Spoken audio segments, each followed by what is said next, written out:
Hello students, कैसे हैं आप सब लोग। उम्मीद है आपके नवंबर सीएससीटी के नवंबर अटेम्प्ट की तैयारी बहुत ही अच्छे से, बहुत ही जोरों शोरों से चल रही होगी। और उसी तैयारी में थोड़ा और पुश डालने के लिए मैं आज का लेक्चर आपके लिए लेके आई हूँ, which is dos and don'ts for success. यानी सीएससीटी नवंबर अटेम्प्ट 2024 में सक्सेस पाने के लिए, बहुत अच्छे स्कोर से उसको क्लियर करने के लिए क्या डूज होने चाहिए, क्या डोंट्स होने चाहिए, क्या हमको करना चाहिए, क्या हमको नहीं करना चाहिए, और एंड में आपके लिए कुछ सीक्रेट टिप्स भी हैं जो हम डूज एंड डोंट्स में नहीं डिस्कस करेंगे। They are additional secret tips, तो एंड तक लेक्चर को देखिएगा जरूर। चलिए शुरू करते हैं अपने आज के सेशन को।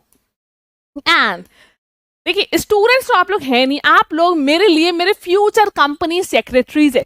सो once again welcome to my future company secretaries. अब देखिए आपका सीएससीटी नवंबर 2024 एकदम बगल में है, एकदम पास में है, तो और दिवाली भी एकदम पास में, तो दिवाली में एंजॉय तो करना है, लेकिन ऐसा नहीं कि बस एंजॉय ही करते जाना है और पढ़ाई को एकदम किनारे कर देना है। ऐसा बिल्कुल भी नहीं करना है। मोटिवेटेड रहना है, अपना फोकस रहना है, सारी चीजें, सारी पढ़ाई, दोबारा से रिवीजन एंड एवरीथिंग, सब कुछ एकदम स्मूथ प्रॉपर वैसे ही होना चाहिए जैसे आप अभी तक करते आए हैं।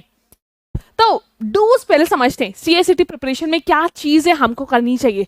सबसे पहले तो start early, plan your study schedule. अब देखिए मुझे मालूम है बेटा दिवाली है, दिवाली के टाइम में बहुत सारी फेस्टिविटीज, खुद ही मन नहीं करता है पढ़ने का, बट ऐसा मत करिएगा कि आप पढ़ाई छोड़ दो, बिल्कुल मत करिएगा। आई नो रिलेटिव्स भी आएंगे जाएंगे, आपका मन नहीं करेगा, बट अपना स्टडी स्केड्यूल प्लान करके रखना होगा। अदरवाइज क्या होगा ना, आपने जो अभी तक किया आप सब भूल जाओगे, आप उसी में एकदम मगन रह लोगे। तो वो चीज़ नहीं करनी है। अपना स्टडी स्केड्यूल, चाहे वो दिवाली हो रही हो या उसके आगे के फंक्शंस हो रहे हो, अपना स्टडी स्केड्यूल वैसे ही रखना है, प्लान पूरी तरीके से करना है। अगर मान लीजिए ऐसा होता है कि दिन में हमको तैयारी का मैम समय ही नहीं मिलेगा, हमारे घर में ये फंक्शन होगा, वो फंक्शन होगा, इट्स ओके। आपको क्या करना है, अपना टाइम डिवाइड कर देना है। ये नहीं करना है कि मुझे 2 बजे पढ़ना है, ये शेड्यूल में नहीं होना चाहिए। शेड्यूल आपका कैसा होना चाहिए, आज के दिन मुझे अपने पढ़ाई को इतना इतना घंटा देना है, और साथ में उस घंटे में मुझे ये चीजें इतना इतना पार्ट कवर करना है। अब चाहे आपको दिन में टाइम नहीं मिलता तो आप अर्ली मॉर्निंग उठ के करो ना, अपनी बॉडी को थोड़ा सा स्ट्रेन दीजिए, थोड़ा परेशान करिए, आप एक्स्ट्रा एफर्ट्स डालिए। सुबह सुबह मॉर्निंग में आप 4 बजे उठ के पढ़ो, 5 बजे उठ के पढ़ो। अगर ऐसा है कि नहीं हम दिन में नहीं पढ़ सकते, या आपको मान लो है कि दिन में नहीं पढ़ सकता हूँ, मैं मॉर्निंग भी नहीं उठ पाता हूँ, तो रात में 10 बजे पढ़िए, 10 से लेके 1 बजे तक पढ़िए, 2 बजे तक पढ़िए, बट अपना स्टडी शेड्यूल प्लान करके प्रॉपर रखना है। Practice regularly, attend mock test. अब देखिए आपको बेटा मालूम है सीएससीटी के एग्जाम में जिसने भी सबसे ज्यादा मॉक टेस्ट लगाए हैं ना, उसी का सबसे अच्छा एग्जाम होने वाला है। सिर्फ मॉक टेस्ट लगाना नहीं, उसका एनालाइज भी करना है, ताकि आपके हाथ से ना, आपकी नजरों से बार बार अगेन एंड अगेन अलग अलग क्वेश्चन निकलता जाए। तो मॉक टेस्ट जरूर देना है, रेगुलरली अपने मॉक टेस्ट दीजिए। दिवाली की छुट्टियों में भी अपने मॉक टेस्ट दीजिए, सारे हर टाइम। अब आज एकदम एग्जाम आपका पास आने वाला है, तो मॉक टेस्ट आपको रेगुलरली अटेम्प्ट करना है, फिर उसको एनालाइज करना है कि आपने कौन से टॉपिक में मिस्टेक करी है, कौन से क्वेश्चन में मिस्टेक करी है। क्वेश्चन आप आइडेंटिफाई जब करोगे तो आपको समझ आएगा, अच्छा मेरा ये वाला जो टॉपिक है ना, ये थोड़ा सा वीक है क्योंकि मैं इसकी गलतियां ज्यादा कर रहा हूँ, तो चलो मैं इसको दोबारा से रिवाइज कर लूँ। तो इसीलिए मॉक टेस्ट देना बहुत जरूरी है, ताकि आपको अपने वीक एरियाज पता लग जाए। Focus on concept, understand, don't just memorise. Concept को समझना है, सिर्फ याद नहीं करना है कि अच्छा मैंने किसी तरीके से याद कर लिया, क्राम कर लिया, नहीं, याद नहीं करना है, चीजों को समझना है, जीरो से एकदम समझना है, ऐसा कहा गया है, इसका मतलब क्या है। एंड हर एक कंसेप्ट को ना कोशिश करिए एक एग्जाम्पल से रिलेट करने का, स्पेशली जैसे बिजनेस कम्युनिकेशन हो गया, लीगल हो गया, तो अपने आप में एक स्टोरी फ्रेम करिए और उस स्टोरी के थ्रू चीजों को अपना याद रखिए। समझना है, चीजों को अंडरस्टैंड करना है, रटना नहीं है। ये बात बहुत अच्छे से आपको ध्यान रखनी होगी। रटना नहीं है, मेमोराइज नहीं करना है, आपको चीजों को समझना है। स्टोरी बेस से आप समझिए, अपने से रिलेट करके चीजों को समझिए, ताकि आपको अच्छे से वो चीज याद रहे। नेक्स्ट है revise frequently, create a short notes book. मैंने अपने सेशंस में भी बेटा आपको कई बार बताया है, आपको ना एक शॉर्ट नोट्स की बुक रखनी होगी। कैसे रखनी होगी, जैसे मान लो आप कोई टॉपिक पढ़ रहे हो, ठीक है, आप लेट्स से बिजनेस कम्युनिकेशन का टाइप्स ऑफ नेटवर्क पढ़ रहे हो। अब टाइप्स ऑफ नेटवर्क में आपको रिवाइज करना है, तो आप या तो पूरा रिवाइज करो, नहीं, एक शॉर्ट नोट्स की हमने बुक रखी है। शॉर्ट नोट्स की बुक में हमने क्या किया, जितने भी टाइप्स ऑफ नेटवर्क है, फॉर एग्जांपल बिजनेस कम्युनिकेशन की बात करें, जितना भी टाइप्स ऑफ नेटवर्क है वो हमने एक साइड में बहुत छोटी छोटी सी हैंड राइटिंग में लिख दिया और उसके सामने उसे एक छोटा सा डायग्राम लिख दिया, फ्लो चार्ट बना लिया। उससे क्या है, ज्यादा हमें लिखना भी नहीं पड़ा, हमारी स्पेस भी ज्यादा नहीं गई है और हमको चीजें जब हम दोबारा उसको रिवाइज कर रहे हैं हमको चीजें बहुत इजीली समझ भी आ रही है। मतलब क्या हुआ, बड़ी सी 4-5 किताबों की जगह मैंने एक छोटी सी बुक, एक छोटी सी कॉपी बना के रखी है, एक रजिस्टर बना के रखा है जिसमें मैंने अपने सारे जितने भी नोट्स है बहुत ही शॉर्ट फॉर्म में लिख के रखे हैं, ताकि एग्जाम के एक दिन पहले भी जब हमको रिवीजन करना हो तो मेरे लिए रिवाइज करना बहुत इजी हो जाए, हमको पूरा 4-5 किताबों को ना रिवाइज करना पड़े। उसके लिए क्या करेंगे, शॉर्ट शॉर्ट में हम अपने नोट्स बनाएंगे एंड उस जो मेरी कॉपी है या रजिस्टर है उसको हमेशा अपने साथ में रखेंगे, उसको रिवाइज करते जाएंगे और stay updated, keep track of any of the changes. आपको रेगुलरली आप देखते रहो, सीएससीटी की वेबसाइट को हमेशा फॉलो करते रहो, आईसीएसआई की वेबसाइट को, ताकि एंड मोमेंट भी अगर कोई भी चेंज हो रहा हो ना आपको पता हो। ये आपको मालूम है ई बुलेटिन डाले जाते हैं। अब अभी नवंबर में भी ई बुलेटिन आएगा, आपको अपडेटेड रहना है। अच्छा कब ई बुलेटिन आ रहा है ताकि मैं उसको पढ़ लूँ टाइमली, हो सकता है इस बार के ई बुलेटिन से क्वेश्चन आ जाए। तो कोई भी नया एडिशन होता है, कोई भी नया अपडेट आता है, कोई भी नया चेंज होता है सीएससीटी के रिगार्डिंग आपको हर एक चीज फॉलो करके रहना है। तो ये तो भाई हो गई हमारे डूज की बात कि हमें क्या क्या चीजें करना चाहिए। अब समझते हैं क्या चीजें हमको नहीं करनी चाहिए, बिल्कुल भी नहीं। Don't procrastinate, avoid dealing your study. भाई आज तो दिवाली है, चलो आज का कोर्स कल कर लेते हैं, नहीं, डोंट प्रोक्रास्टिनेट। जो सोचा है आज करने को वो आज ही करना है, कल के लिए नहीं छोड़ना है। आप ये तो नहीं सोचोगे ना यार ये वाला एंटरटेनमेंट मैं ना कल करूंगा, ऐसा नहीं करोगे ना। इन द सेम मैनर पढ़ाई को लेकर हम इतना लीनियंसी क्यों शो करते हैं यार ये भी कल करेंगे, नहीं। जो सोचा है, अगर टाइम ज्यादा लग रहा है ज्यादा टाइम दो, अगर लग रहा है यार अब तो मैं थक गया, नींद आ रही है, नहीं, तब भी करना है, करना है, डेडिकेशन से एकदम करना है।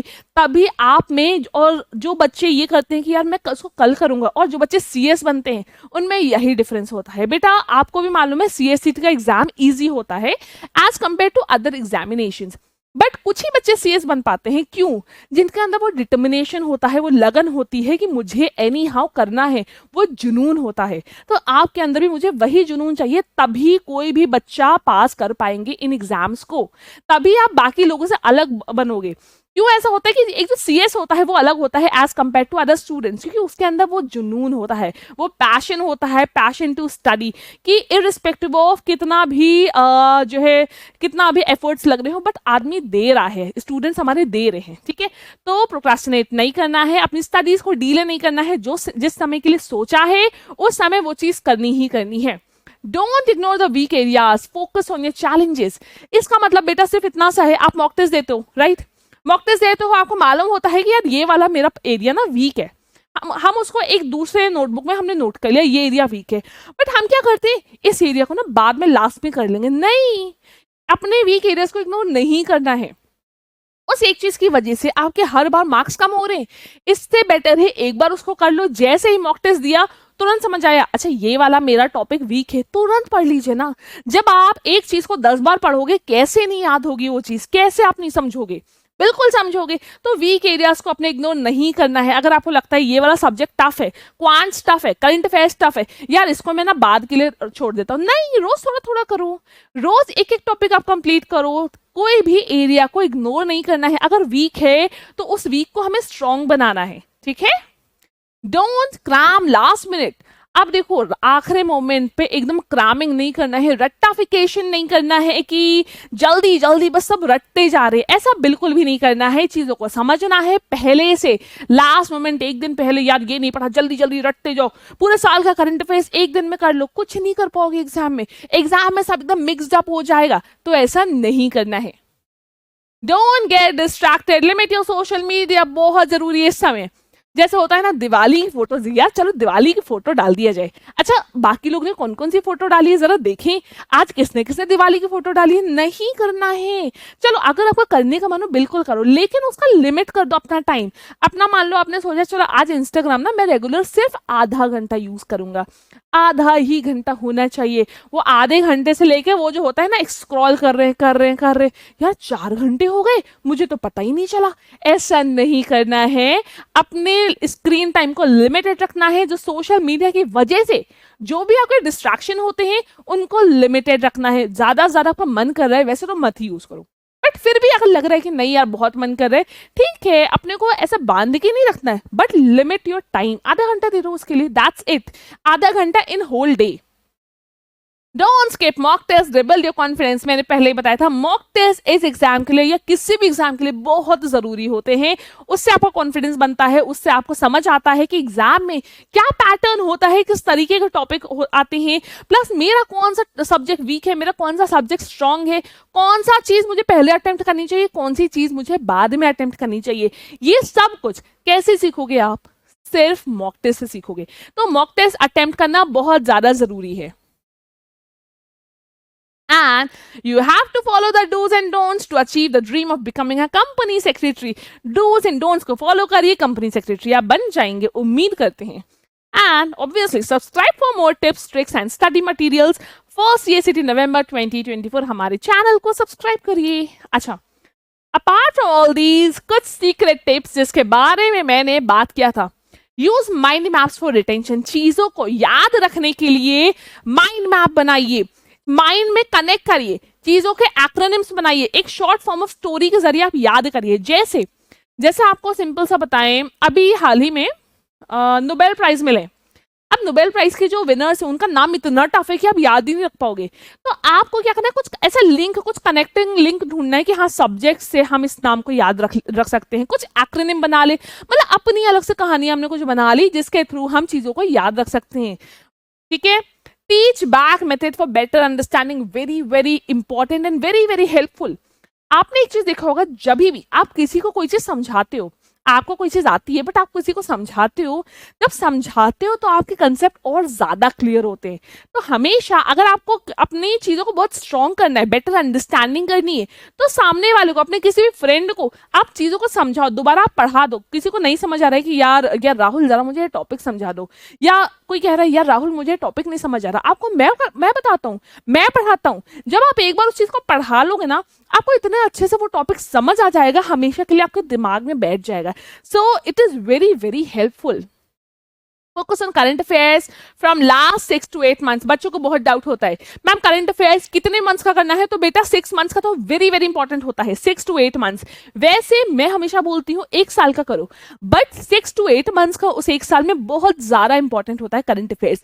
करंट अफेयर्स के लिए 6 to 8 मंथ्स का आप कर सकते हो, ठीक है। And your E bulletin, very very important. नए अपॉइंटमेंट्स जितने हैं, नोबेल प्राइज, ये सब बहुत इंपॉर्टेंट होते हैं करंट अफेयर्स के लिए। Time mapping technique for focused study, once again a very important, very nice and very good method. क्या होता है टाइम मैपिंग? दिस स्ट्रैटेजी, आपको टाइम मैप करना है, आप कितनी देर पढ़ रहे हो। मान लो आपने सोचा चलो आज मैं ना क्वांट्स को 4 घंटे करूंगा, ठीक है, जस्ट फॉर एग्जाम्पल आपने सोचा क्वांट्स आज मैं 4 घंटे करूंगा। अब उस 4 घंटे में मान लो आपने शुरू कर दिया अपना टाइमर, टाइमर के साथ पढ़ो, टाइम को मैप करो, टाइमर के साथ पढ़ो। आपने स्टार्ट कर दिया, फिर आपको लगा यार बड़ी प्यास लग रही है, जरा मैं पानी पी के आता हूँ। अब वो जो पानी पी के आए हैं आप, थोड़ा गपशप करके अपने घर वालों के साथ बातचीत करके, उसमें कुछ समय वेस्ट हुआ है ना, बट आपका टाइमर तो शुरू है। आपको कैसे करना है, आप अगर पानी पीने के लिए उठ भी रहे हो या वहीं पे बैठ के बॉटल से भी पी रहे हो, तो भी आपको अपना टाइमर स्टॉप करना है। दोबारा से जैसे ही रिज्यूम कर रहे हो अपनी स्टडी, दोबारा से टाइमर को स्टार्ट कर दीजिए। क्या कर रहे हैं, टाइम को हम मैप कर रहे हैं कि हमारा रियल स्टडी टाइम कितना हुआ है। तब आपको रियलिटी समझ आएगी। एक बार करके जरूर देखिएगा, आप देखोगे यार रियलिटी तो बहुत अलग है। मैं इतना ज्यादा ब्रेक लेता हूँ, मुझे तो पता ही नहीं था। तो बहुत इंपॉर्टेंट है।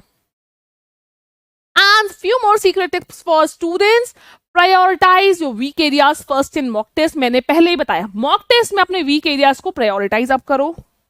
Just a moment, yes.